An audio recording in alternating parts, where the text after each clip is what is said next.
Well, I guess I'm just posting a lot today. Okay, we've got to address something here. The way that people have shown their ignorance in force, and not the usual crowd, is fairly disturbing. So I'm going to take a minute here to try to explain something for everyone, because people seem to be fairly confused. One, Trump didn't save anything. There's nothing he's done at this point. He's not president yet. The pause isn't because he did anything. TikTok themselves voluntarily shut the app down. That's what happened. And they decided to put it back up after a promise and reassurance was given verbally or in writing someplace, I'm not sure which it is yet, from the Trump team. That's all there is.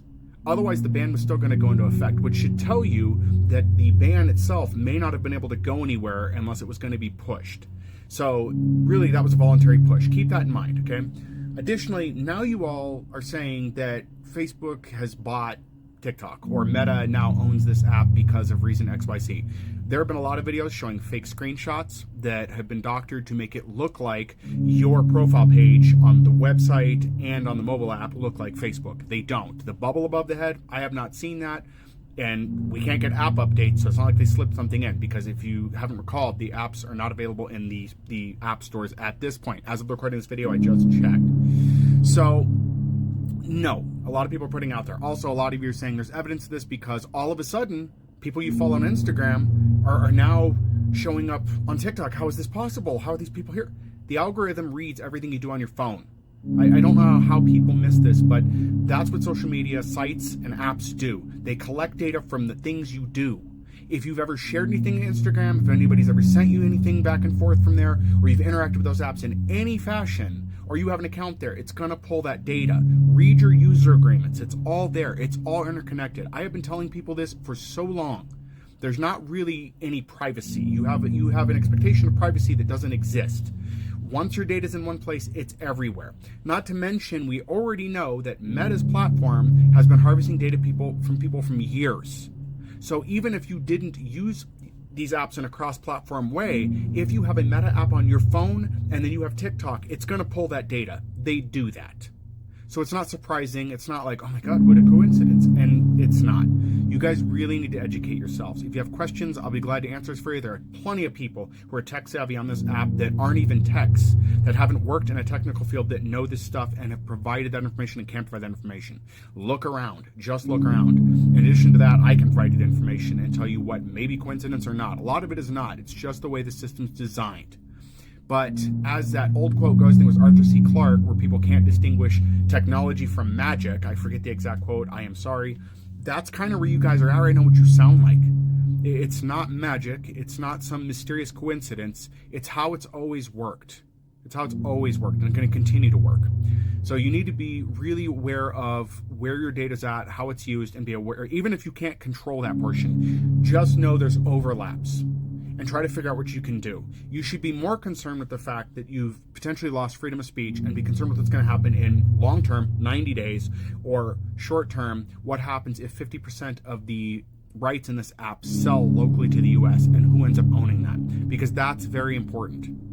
We should be seeking out alternatives. No, Red Note is not an option. I'm outright saying it here because a lot of people thought when I said the Red Button app, were like, you mispronounced it, you said Red Note. No, that's not Red Note. That's not what it is. I meant the channel that is red where we post videos, because it's not the same. Red Note isn't for us, and it's also not an app that's going to work. Everybody flocked there, and it was ridiculous. You guys didn't learn anything. It's still a Chinese-controlled app, and they would ban that as well. It would happen. So we do need an alternative, or we need something, but at this point it's not happening. Do I think that ByteDance is playing the long game on something? I do. I think they have something else in mind. I just don't know what yet. Obviously, I don't have any more information than that. If I did, I'd be able to tell you, like, hey guys, here's what's happening.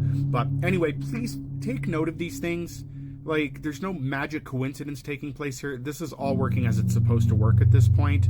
Also, terms of service would have to be updated to let people know. I know you guys are like, well, they'll do what they want anyway, but generally they roll out a terms of service because they want people to be informed, and there's partially a legal obligation there for that to happen. Especially if an American company is suddenly getting your data, there are thin protections, but still protections, and you need to be aware. Otherwise, there could be a class suit against a company if they didn't disclose that they're taking your data. You would also have to have some form of consent in that agreement, and it's one of those forced agreements, right? You'd open the app and it'd say, you know, here are the changes happening to your data. If you consent, you can continue using the app. If you don't, you cannot. That's how that would work.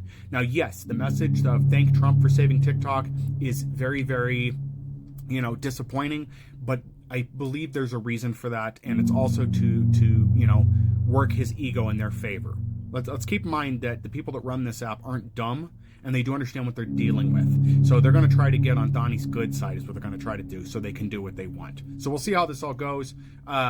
You know, if you guys have questions, as I put in many videos, leave it in the comments. I'll be glad to address that and engage with you. I probably will be making more videos, as we do have this for at least a limited time, to try to just interact with people and get some awareness out. As far as lives, I don't know yet. I had removed the live app from my computer. I'm getting ready to upgrade my machine, so I was just cleaning a little bit of house and getting some stuff taken care of, so I may reinstall that. I don't know.